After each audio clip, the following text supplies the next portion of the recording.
ఏం జరుగుతుంది వెళ్ళి? చాక్లెట్ బయటికి వెళ్ళిపోతుంది. మనల్ని ఎవరో కాపాడారు. ఎవరి వల్ల? అదంతా నాకు తెలీదు.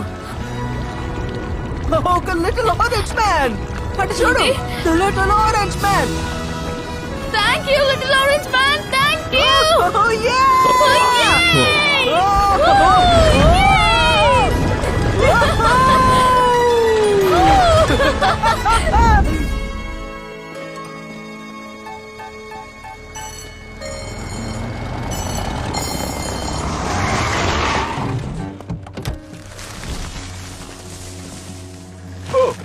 జెంటిల్మెన్, మంచి పని అయింది. మీకేం కాలేదు. వీలంత వరకు త్వరగానే వచ్చాను.